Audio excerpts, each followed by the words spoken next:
In 2025, America isn't being boycotted with protests, but with silence. No tour bus horns, no crowds taking photos beneath the Statue of Liberty. Discounted hotel rooms remain empty. Airports are quiet, with fewer international flights. And the big question is becoming clear. Why is the world turning away from America? They don't come, don't speak. And that's the loudest warning. No banners across the streets, no shattered windows, no crowds chanting anti-American slogans at airports or embassies, and no one going on TV to declare a boycott. But the resistance is happening. In the quietest, coldest form. They're simply not coming.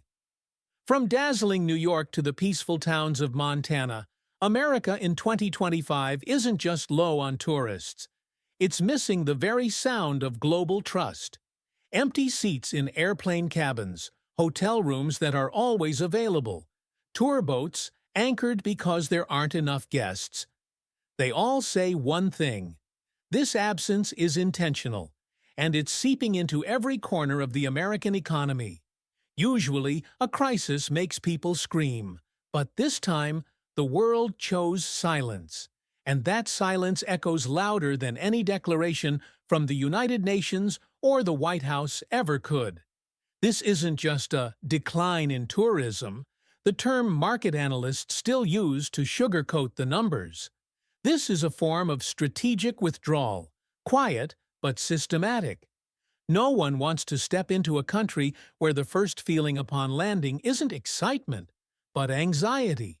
Wondering if they'll be pulled aside for interrogation simply because they didn't pre-book enough hotel nights. Never before has the American dream felt so fragile. Not because the U.S. economy is weak, but because the image of America in the eyes of its international friends has been eroding day by day, flight by canceled flight, story by unexplained detention at the border. This has never happened in modern history. Not even during the 2008 financial crisis or the years when America was criticized for over-involvement in Middle Eastern wars. International trust in U.S. tourism still held steady. But in 2025, everything has shifted. Not loudly, but more seriously than ever. The cause isn't just airfare or visa policy. It's the feeling that you no longer know what will happen if you choose to set foot on American soil. That uncertainty doesn't come from nature or pandemics, but from the legal and border control system the U.S. has built over the past 2 decades, and pushed to the limit with a wave of post-pandemic crackdowns. For years, policymakers in Washington believed that America was a naturally attractive brand, that as long as there was Hollywood, the Grand Canyon, Apple stores, and the Statue of Liberty, the world would keep lining up to explore it. But right now, the world is proving the opposite. No country is immune to losing trust. Tourists don't need to launch campaigns to apply pressure. They just need to cancel. No need for online debates. They simply choose another city. Rome, Tokyo, Mexico City. No need to write letters of protest. They just choose to spend their money and make memories somewhere else. And that choice, though quiet, is the deepest cut into the belief that America is still the center of the world. Not anymore. When the streets of San Francisco no longer echo with European tour buses. When shops in Florida no longer see crowds of Canadians eager to shop. When a whole summer passes and Yellowstone remains as still as winter. That's not a coincidence. That's a consequence. The real question is, does America hear this silence? Or will it keep mistaking it for a passing breeze, instead of the signal of a storm drawing near, when a ticket to America becomes a gamble? If in the past booking a ticket to the U.S. was a simple action, a travel decision, a spontaneous summer impulse, or a promise to visit distant relatives, now it has become a test of courage. And the scary part is, no one says it out loud. It's not in airline ads, nor listed in the Terms of Service section of the U.S. government. But inside the mind of every international traveler, a question begins to grow. Will I get detained? A journey that should begin with excitement is now overshadowed by unease. No one can predict whether they'll be pulled into a private room for vague reasons, a trip that's too long, an unclear itinerary, or simply because their passport comes from a country unfavorable for screening. From a country once known as the land of the free, the U.S. is gradually becoming a place where you must prove your innocence before being allowed to vacation. The story of two German teenagers deported from Hawaii for lacking enough proof of hotel bookings is one example. But it's not an exception. It's just one of hundreds, thousands of cases that never make the news, never trend on Twitter, but are enough to spread through every travel forum, every international Facebook group, and every afternoon tea conversation at a cafe in Paris. Places that once adored America now hesitate when they hear the words USA trip. The issue lies in trust, an invisible asset more valuable than any infrastructure investment. When you walk through a passport checkpoint in any country, you temporarily hand them the power over your personal journey. With the U.S., that power is increasingly used in cold, unpredictable ways, and sometimes with no explanation at all. Many travelers recount their experiences like prolonged dignity tests, being asked why they're visiting the U.S. alone, being required to unlock their phones, being asked to share social media accounts, and sometimes being denied entry without a chance to respond. In that context, the fear isn't about wrongdoing. It's about not knowing what qualifies as right. The consequences aren't just those who get sent home. They're the ones who never set out at all. Couples postponing their honeymoon in California. Students choosing Japan over Boston for exchange programs. Families skipping Disney World and heading to Seoul. Business people deciding to host conferences in Vancouver instead of Chicago. They don't make declarations, but their actions send a clear signal. We don't want to put ourselves at risk. We are living in a time when transparency and a sense of respect are the deciding factors. Travelers aren't just buying experiences, they're buying peace of mind. And America, despite all its promotional efforts, is losing that core offering. Imagine a young person in Berlin planning their first trip to the U.S., but instead of picturing morning coffee in Brooklyn or sunsets at the Grand Canyon, they begin by researching whether they should delete all their social media accounts before entering. That's not travel curiosity. That's the reflex of someone on defense. What's more worrying is that this mindset is spreading, and when defensive thinking becomes default, choices lean toward places that make people feel welcomed. Maybe that's Portugal. Maybe South Korea. Maybe anywhere that doesn't make them feel like a suspect before a guest. America was once a place you dreamed of without overthinking. Now, it's a place where you have to ask yourself, is this trip worth the uncertainty I might face? And just a single moment of hesitation in answering that question is enough to reroute a dream, quietly, calmly, but surely, and decisively. When the streets go quiet and the economy fades with every breath. You don't need to look at Goldman Sachs charts to know U.S. tourism is in free fall. Just walk into a bakery in Sedona during peak season and see no one waiting for morning coffee. Just pass by a parking lot at a shopping center in Orlando, once packed with license plates from Europe and Canada, now left with empty rows and sunlight quietly burning across the pavement. Economies don't always collapse with noise. Sometimes they bleed out slowly like a lingering wound, small but never stopping. In 2025, over $90 billion in international tourism revenue has vanished from the U.S. economy. But that's just a number on paper. The real damage is found in specific people. A chef with cut hours at a Mexican restaurant in San Antonio. a shuttle driver in San Francisco who no longer picks up Japanese tourists at 5 a.m., a front desk clerk at a three-star hotel in Miami, receiving the final call from a French tour group, just to hear they've canceled their stay. Tourism has long since stopped being a secondary industry. It is the artery that sustains millions of livelihoods. In small towns, where there are no large factories, no corporate headquarters, no prestigious universities, tourists don't just bring income, they bring life. And when that life disappears, these communities don't just lose money, they lose their rhythm. Look at Jackson Hole, a town once buzzing every winter with tourists coming to ski and explore Yellowstone. This year, domestic tours are smaller. European groups, known for spending big and loving America's wild landscapes, have nearly disappeared. Many inn owners have shut off rooms to save on electricity and water.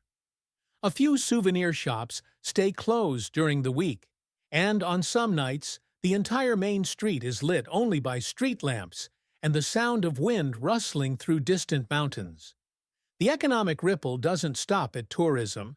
It spreads like dominoes to other industries. When tourists don't come, restaurants stop buying extra produce from local farms. Shuttle vans need less maintenance. Housekeepers are sent home early, and their families have to cut back. Small blows, piling into a large wave, washing away faith in the future, and the spirit of the town itself. In New York or Los Angeles, the shock can be absorbed by economic diversity, but in places like Asheville, North Carolina, Bar Harbor, Maine, or Moab, Utah, where every rolling suitcase on the sidewalk signals the start of a working season, the absence of visitors is a gut punch, not strong enough to knock them out, but sharp enough to leave them breathless. We've grown used to looking at tourism through data, visitor counts, revenue, growth indexes. But behind every number is a life cracking. A single mother who used to work full-time as a receptionist now has to take a second job waiting tables at night. A student who worked as a part-time tour guide now delivers food. A family who once lived off Airbnb rentals now lists their lakeside cabin for sale, unable to afford property taxes. There's a truth few dare to admit. America's grassroots economy is being strangled by things that seem unrelated to economics. A mistaken interrogation at the border, a tense tweet from a leader, an overly tightened visa policy, an image of a tourist being deported with no explanation. Each of those fragments, when pieced together, forms a picture the world no longer wants to walk into. Worse still, local communities have no control over these causes. They can't change immigration policy. They can't intervene in how customs officers behave. But they bear the consequences, quietly, patiently, and desperately. And so, across America, streets that once echoed with voices in many languages now hum only with the familiar sound of emptiness, not because the world hates America, but because they're no longer sure if America still wants them to come. The thing is, this turning away doesn't happen in crowds. It happens one person at a time. And that's the most dangerous part. A crisis that doesn't scream. It just quietly shuts the door on one home after another. The backs that turn away when familiar faces no longer return. They used to be the first to arrive and the last to leave. The Canadian visitors with soft accents, the neat German backpacker groups at the airport, the French families taking their kids to Disneyland during summer vacation, or the British couples strolling through Central Park and ordering a proper cappuccino at their favorite Brooklyn cafe. They once saw America as a destination as familiar as a neighbor, not some faraway place to be cautious of, but an extension of their known world. And then, one day, they stopped coming. Canada, the closest neighbor, the largest source of international tourists to the U.S., pulled back at a pace no one expected. In just the first quarter of 2025, Canadian visitor numbers dropped by over 1 million, causing hundreds of thousands of seats on flights between the two countries to be cancelled. But this isn't just a number. These are postponed family visits, cancelled weekend getaways, and cross-border relationships quietly fading in an air of suspicion. What happened between two neighbors once described as having no borders? The answer lies in small things that piled up: overzealous scrutiny at the border, unexplained refusals of entry, and even politically charged questions asked coldly at the airport. No one wants to be turned into a suspicious file just for coming from Winnipeg, carrying a book on climate change, or having a relative who once studied in Iran. Germans, Spaniards, the French, the British, they all used to flock to the U.S. by the millions every year. But now, those names are gradually fading from America's tourist map like a natural reflex. Not because they hate America, but because they're no longer sure America welcomes them.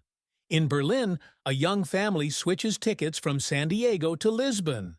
In Barcelona, a group of students cancels their road trip from Chicago to Denver and chooses to explore Scotland instead.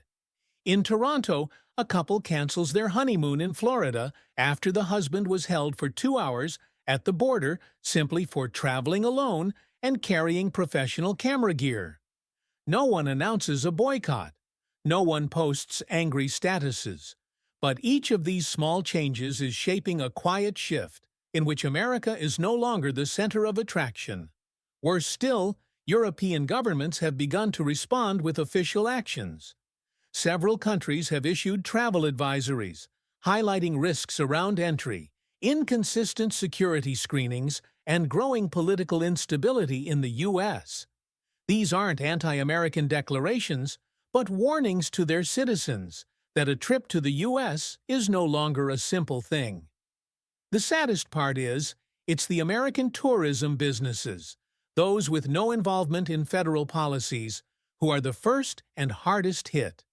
They watch European tour groups disappear from their booking lists. They have to refund countless deposits taken the month before. And they hear the all-too-familiar rejection line: "We just feel it's safer somewhere else this year." We were once used to the flow of tourists into America being a given, like summer being hot or snow falling in Colorado.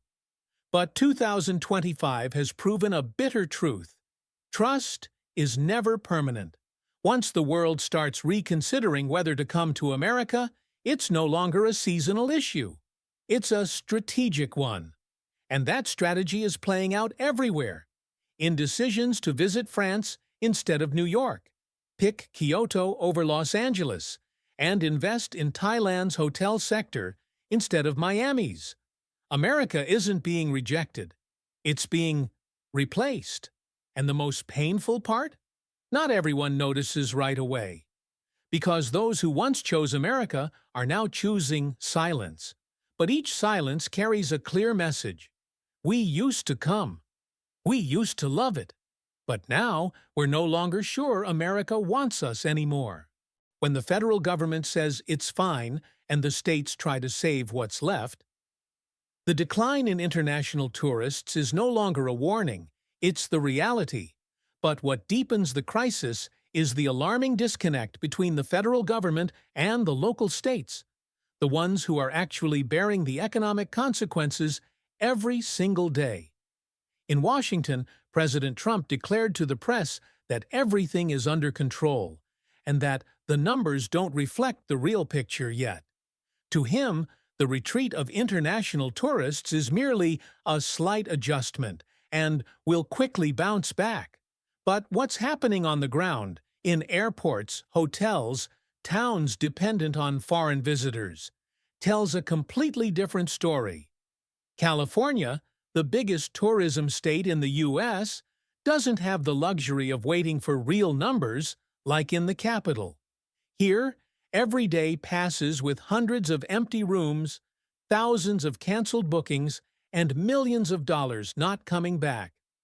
Governor Gavin Newsom didn't choose silence. He launched the California Loves Canada campaign, an unprecedented cultural diplomacy effort at the state level, aimed at reassuring the neighboring country, "We're not Washington, and we still welcome you." In San Francisco, billboards show red maple leaves blended with images of the Golden Gate Bridge. In Los Angeles, tours now offer free French and German versions. State tourism departments are sending letters to embassies, hosting webinars with foreign journalists, even inviting European influencers to visit and vlog their experience, all to do one thing: clear away the political fog clouding America's image in the eyes of its global friends. And not just California. Oregon, New York, Washington State, Illinois, all are acting in emergency mode. They can't negotiate visa policies, but they can do what the federal level is failing at: building emotional connection. But this is the greatest tragedy. These efforts are being overshadowed by top-level statements and policies. When a German visitor arrives in Chicago and is questioned about political views at the airport, can an apology from Illinois' tourism office really ease that? When a group of Canadian students is held at the border simply for not printing a detailed itinerary, does New York's "We Miss You Montreal" campaign still hold meaning? The contradiction between an America trying to hold on and an America ready to let go is leaving international friends confused. Tourists don't come to choose sides between state and federal. They just want a memorable vacation. But when one side says, "Please come," and the other inspects their wallet and thoughts like a suspect, the choice becomes clear: don't come at all. What's scarier is the loss of control over image. In a post-pandemic world, a nation isn't measured only by GDP or military power, but by the feeling it creates in outsiders. And when that image splits in two, one side welcoming, the other cautious, what remains in tourists' hearts is suspicion. Until now, America has operated as a unified system of states. But in the tourism crisis of 2025, that unity is cracking in plain sight. Not just in geography, but in attitude. One side launches love campaigns, the other shrugs at the departures. One side invites with images of blue seas, golden sun, and warm people. The other tightens borders, increases screenings, and declares everything is fine. One side fights to keep every guest. The other waits for the real numbers to look better. The question is, who really understands what America is losing? And if those steering the ship can't see the fracture, can the efforts of the local level truly patch up a vessel that's leaking trust by the barrel? There is no path to recovery that begins with denial. It only begins with one simple but rare act right now: listening closely to the sighs of those who have chosen to turn away. More than a canceled booking. When America's soft power begins to fade.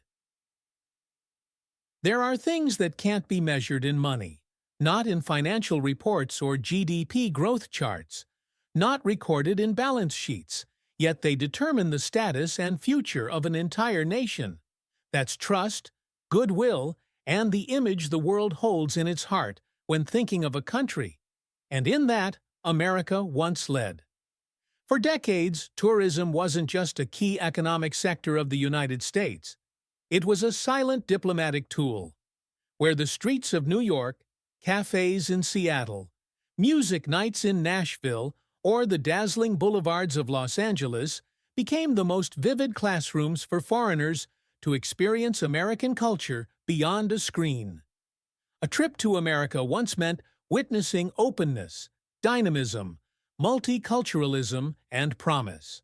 The stories of "I once went to the U.S." after each trip didn't just recount a vacation, but spread a sense of society, of people, of freedom, the foundational value and long-standing pride of this nation. But in 2025, those stories are fading. Not because people forget America, but because they no longer have the chance to truly experience it. When political barriers, negative entry experiences, and invisible tension cloud a traveler's journey, Every canceled ticket is more than an economic loss. It's a severed connection, a fading impression, a cultural encounter that never happens. And those empty spaces don't stay empty. They're filled by other destinations, places where tourists don't worry about being detained, don't need to delete browser history, aren't questioned for carrying a drone, or asked to open Instagram to prove travel intentions. Places like Japan, Spain, Portugal, or Vietnam are becoming open doors, while America becomes a closed gate. When travelers stop coming, it also means they stop bringing back beautiful stories about America. And when those bright memories aren't passed on, the U.S. gradually loses its most powerful, silent strength: influence without enforcement. Imagine, a student from Brazil could have chosen the U.S. for an exchange semester, but avoided it for fear of being questioned about politics at the border, and opted for France instead. A young South Korean entrepreneur planned to host a client conference in San Diego, but chose Singapore for its faster and clearer visa process. An Egyptian family wanted to take their child to explore museums in Washington, D.C., but ended up in Japan. After hearing a friend was detained simply for lacking a sufficiently detailed invitation letter.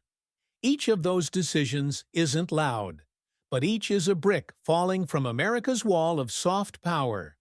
And if enough fall, for long enough, that wall will collapse. Not by conflict, but by forgetting. Most dangerously, soft power isn't something that can be restored with a speech. It has to be lived again, through real experiences, through genuine smiles, through a handshake at a hotel desk, through kindness that doesn't need explaining when someone's lost in Manhattan. But if those experiences no longer exist, or worse, are replaced by fear, hesitation, and scrutiny, then America, no matter how big its marketing budget, can no longer make the world love it like before. And by then, the losses won't just be about tourism or the economy. It will be about losing a place in the global mind. Not because America has become worse, but because the world has gradually learned to look elsewhere, no longer seeing America as a place to explore, but as a risky option, in a world full of safer choices. When a nation loses goodwill, it doesn't know it that day, it only realizes, when it's too late to win it back, the rerouted flight. When the world has moved on. Without America. They're not staying home. They're still traveling, still eager to board planes, still hunting for promo fares, still rolling suitcases through crowded international airports. But the destinations have changed, and each change is a quiet declaration. We no longer put America at the top of the list. Canada used to send millions of visitors across the border each year. But now, Vancouver is adding more direct flights to Mexico, while European tours are popping up like mushrooms in local ads. The French, Italians, and Germans who once loved the freedom of America's highways are now driving through Provence, sipping wine in Florence, or exploring the Iberian Peninsula without worrying about visas or political screening at the airport. In Southeast Asia, from Bangkok to Da Nang, signs saying, "Welcome international travelers" are now being printed in more languages, from Russian to Dutch. Not because America is hated, but because the world has found alternatives. And there's no reason to return to a place that now feels distant. Mexico, once seen as the U.S.'s tourism backyard, is now calmly stepping into the spotlight. Mexico City, Oaxaca, Tulum, destinations once considered lacking in comfort, are now described as warm, welcoming, and non-judgmental. They don't have complicated ESTA visas. They don't ask about your Google search history. And they don't make travelers worry about being deported just for missing a hotel invoice. Meanwhile, Europe is reviving like the pandemic never happened. Paris has no vacancy in summer. Rome is packed with group tours. Barcelona, Lisbon, Amsterdam, all are seeing international visitor growth, and many of those visitors were once meant to go to America, but didn't. In Asia, countries like Thailand, Vietnam, Malaysia, and Singapore are doing what the U.S. once did so well, building a national brand through hospitality. They're streamlining visas, launching smart marketing campaigns, creating a sense of safety and convenience without sacrificing personal comfort. And most importantly, they don't let politics get in the way of travelers. Each country is learning something America seems to have forgotten. Hospitality isn't a slogan. It's a consistent behavior. Global travelers, especially younger generations, don't just pick destinations for landmarks or famous brands. They choose places where they feel respected, not just as customers, but as people. And right now, that feeling is being found in other countries, not in America. The effect of this shift doesn't come all at once, but it erodes little by little. Tours that once focused on Las Vegas are now packaged as Dubai-Tokyo combos. International conferences once automatically hosted in New York are being moved to Seoul or Berlin. Discover America campaigns now have to compete with the vibrant images of Santorini or Hokkaido, and they're losing ground. What's more worrying is this. Once a new behavior forms, it sticks. If a Swedish family chooses Thailand over America this year and has a great experience, there's a high chance they'll return to Thailand next year, or somewhere nearby. And if they tell their friends, the change becomes not just personal, but cultural. A wave of shifting travel behavior is starting to reshape the global tourism map. And America, if it doesn't act fast, will slowly be pulled from the center of that map. Each rerouted flight isn't just one lost traveler. Every passenger is a story no longer told about America. And every time a different destination is chosen, it's a permanent opportunity handed over to countries that know how to hold on to it. The world isn't standing still, waiting for America to make things right. The world has moved on, and America, if it doesn't want to be left behind, needs to listen not just to angry voices, but to the footsteps quietly and decisively walking away.